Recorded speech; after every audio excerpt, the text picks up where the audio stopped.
poucas palavras. Um olhar sobre o mundo, a vida e a sociedade, à luz da Palavra de Deus, com Augustus Nicodemos. Olá, você que nos acompanha, estamos aqui mais uma vez começando o nosso programa Em Poucas Palavras, um programa que nos dá um grande prazer de poder realizá-lo. Cada edição é mesmo uma bênção de Deus para as nossas vidas e certamente também para você que nos ouve por meio dos podcasts e demais dispositivos e também através da rádio local. Eu sou Natsan, apresentando mais uma edição do programa e comigo está aqui o nosso querido pastor Augustus Nicodemos. Minha saudação, queridos ouvintes, Natsan Matias, você que está aqui comigo.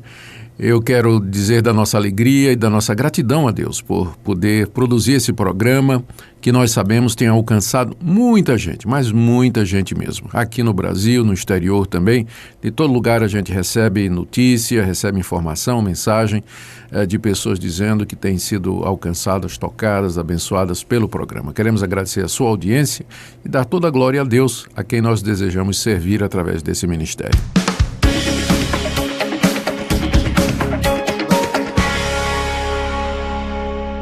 Queridos ouvintes, mais uma vez estamos aqui, então, com temas que são relevantes para a sua vida.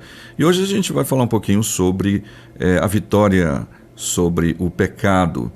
É algo que realmente incomoda, né? Muitas pessoas costumam dizer que não têm vivido como Deus quer, e isso tem trazido algumas dúvidas para a sua vida cristã, se de fato eles são convertidos, é o que eles costumam dizer. Então, o tema de hoje é como vencer o pecado.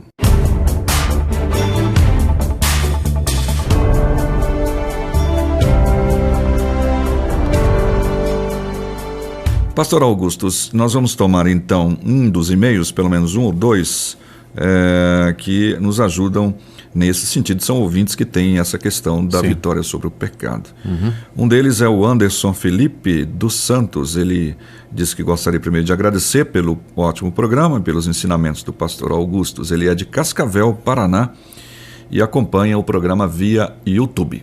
Muito bem. Então, ele então Eu conheço Cascavel. A minha esposa morou lá há muitos anos. Ok. O pai dela era missionário lá naquela região toda, entre os holandeses, na colônia. E de lá ela foi para o Nordeste e lá me conheceu. Olha só, né? Pois é. E que bênção. Eu não conheço a cidade de Cascavel, não. Apesar do nome, é uma cidade bonita, viu? É isso que eu ia falar. Quando eu trabalhava num campo de plantação de igreja, certa feita, eu gostava de colecionar cobras para num vidro assim. Minha esposa era professora, ainda é, né? E eu peguei 2 cascavéis, digamos assim, né? 2 cobras desse tipo aí. Mas, certamente, a única cascavel que eu conheço, por enquanto, cidade não, mas quem sabe um dia a gente conhece lá. E ele então, pastor, ele estava lendo lá o versículo 26 do capítulo 10 de Hebreus, e ele diz assim: gostaria de entender o que seria viver deliberadamente em pecado, depois de termos recebido o pleno conhecimento da verdade. Já não resta sacrifício pelos pecados. Ele entende, em uma leitura simples, diz ele, que o pecador que conhece a verdade e continua pecando não será salvo. Porém, diz ele, todos nós somos pecadores. Às vezes falamos mais do que se deve, pensamos coisas impróprias no momento de raiva, não ajudamos alguém em um momento de necessidade. Diz ele, o único que nunca pecou foi Cristo Jesus. Assim, ele gostaria de saber qual é o real significado desse versículo do livro de Hebreus, para quem um dia conheceu a verdade e comete pecados e não volta mais para o corpo de Cristo, ou é para quem conhece a verdade e comete deslizes? Então é sobre pecado e vida com Deus, né? Muito bem. Ok, nossa saudação aí ao Anderson, que nos escuta e que enviou essa pergunta. Nathan, eu acho que a melhor maneira de abordar esse assunto é lembrar aquela famosa distinção que nós encontramos na teologia prática com respeito à salvação. Cristo veio nos salvar do pecado. Só que essa salvação, ela acontece em 3 etapas. Em primeiro lugar, Cristo nos salva da culpa do pecado mediante a justificação, que é um ato de Deus único, pontual, em que Deus perdoa a nossa culpa, nos recebe como filhos e parte da sua família. e tira de nós toda e qualquer condenação e nos dá a vida eterna. Então, isso é uma ação de Deus, é um ato pontual de Deus e tem a ver com a culpa do pecado. Então, Cristo nos liberta primeiro, nos salva primeiro da culpa. Certo. Segunda etapa, Cristo nos salva do poder do pecado. Ou seja, essa segunda etapa, ela não é pontilear, mas ela é linear. É um processo que nós chamamos de santificação.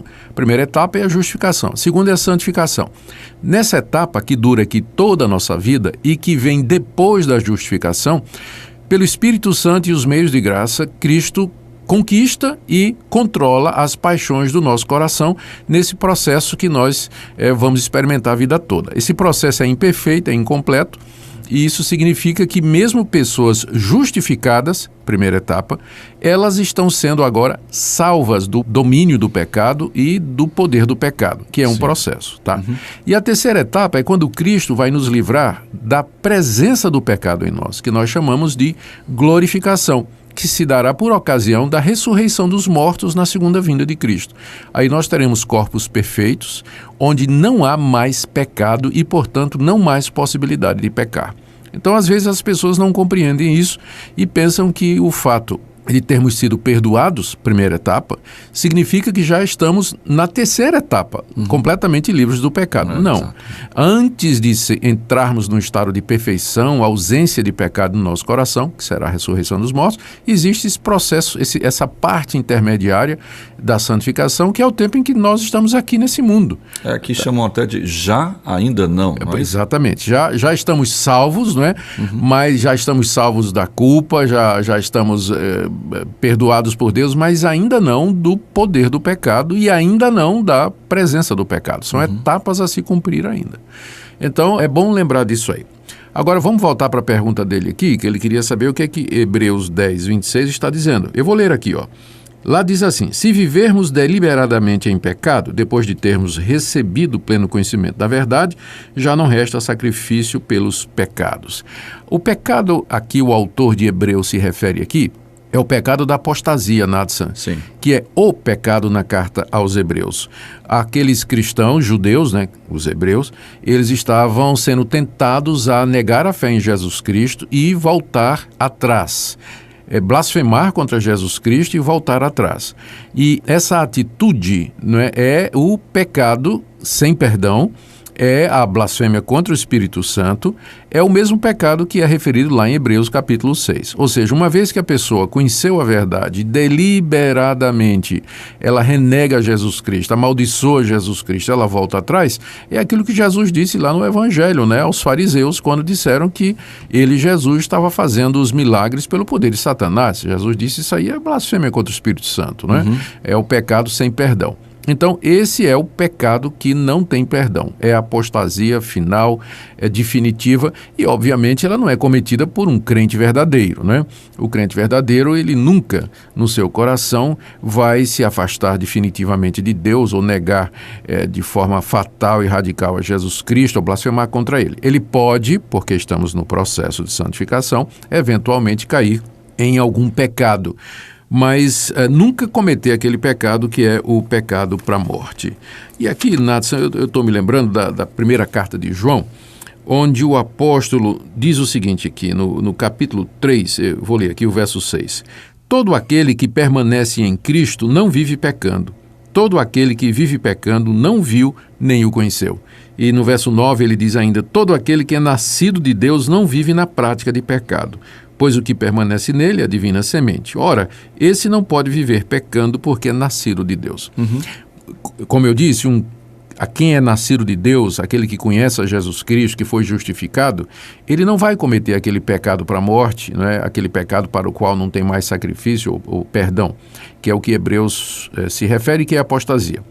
Ele eventualmente, infelizmente, pode cair em pecados, né? Cometer transgressões da lei de Deus. Mas isso deve ser um acidente na vida dele. É que são os deslizes que ele está falando aqui. Os deslizes que o Anderson menciona aí.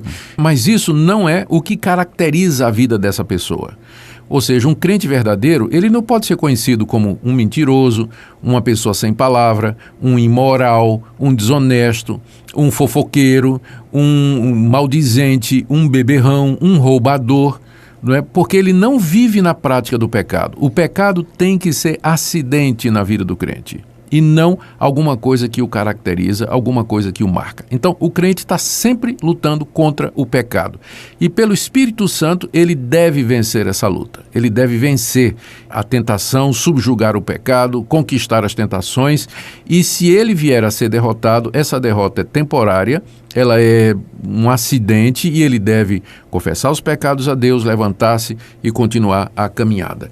Deixe-me dizer uma última coisa aqui, Nathan, a respeito disso. Ele perguntou como vencer o pecado, né, em termos práticos, ou você fez essa consideração aí. Porque, se me permite, tem algumas pessoas, só pegando o gancho com ele, que não gostam muito desse termo, né, e tentam dizer que nem existe pecado, né, e que ele é muito bom comparado com outra pessoa, então, enfim, essa questão. Essa pessoa, obviamente, não se conhece, né? Então. Nem ainda conhece a natureza e o poder da corrupção do pecado no seu coração. Mas veja só, lá em Romanos capítulo 6, o apóstolo Paulo está tratando dessa questão de como é que nós podemos vencer o pecado na nossa vida. Ele diz que a gente tem que saber que foi crucificado com Cristo o nosso velho homem. Isso é uma coisa que o cristão tem que ter consciência, que a nossa natureza pecaminosa, ela foi crucificada com Cristo. Depois ele diz, no verso 11 do capítulo 6, que nós temos que, então, nos considerar mortos para o pecado. E a partir do verso 12 até o verso 13, na verdade até o 14, ele diz assim que nós devemos nos oferecer a Deus como mortos para o pecado e vivos para Ele. E ele faz a promessa: o pecado não terá domínio sobre vocês. Não terá domínio. Então, é isso que nós queremos experimentar no dia a dia. O pecado não tem domínio sobre nós, porque eu sei que eu morri com Cristo, sei que meu velho homem foi crucificado com Ele, eu me considero morto para o pecado, me ofereço a Deus para fazer a vontade de Deus. Então, se eu faço essas coisas, Nathan, o pecado não vai ter domínio sobre mim e eu poderei resistir às tentações e vencer os pecados. Vencê-los, obviamente. Em termos práticos, isso significa todo dia gastar tempo em comunhão com Deus, em oração, leitura da palavra, e fugir das tentações e me unir, ou viver essa união com Cristo Jesus pela fé, porque é da união com Cristo que vem o poder para nós vencermos o pecado. Nós não temos essa força em nós mesmos, mas ela é derivada da união com Cristo vivo, ressurreto, que tem todo o poder no céu e na terra. Amém.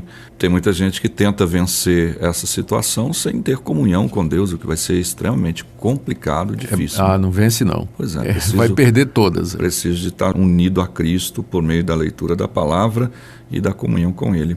Tá bom, Anderson, obrigado pela sua carta, pelo seu e-mail, aliás, né, que chegou aqui para nós, no nosso endereço de e-mail, e agradecemos muito a sua participação e também de todos os nossos ouvintes que estão ligados em mais uma edição do Em Poucas Palavras.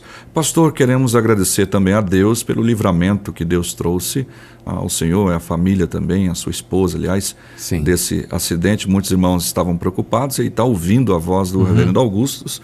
Depois, é o primeiro programa depois da situação. É difícil. Isso aí. Eu agradeço a Deus o livramento e também as orações dos irmãos, as dezenas de mensagens de conforto, de apoio que recebi, e me senti muito querido e amado pela igreja. Fico muito grato a Deus por isso. Amém por isso. Deus o abençoe. Continuamos então no próximo programa, agradecendo já a sua audiência. Obrigado. Se confessarmos os nossos pecados, Ele é fiel e justo para nos perdoar os pecados e nos purificar de toda injustiça. Se confessarmos os nossos pecados, Em poucas palavras, um olhar sobre o mundo, a vida e a sociedade, à luz da palavra de Deus. Apresentação Nathan Matias. Comentário Augustus Nicodemos. Um programa da Primeira Igreja Presbiteriana de Goiânia, Rua 68, esquina com 71, Centro. Visite o nosso site www.pipg.org. Apoio Seminário Presbiteriano Brasil Central, Goiânia.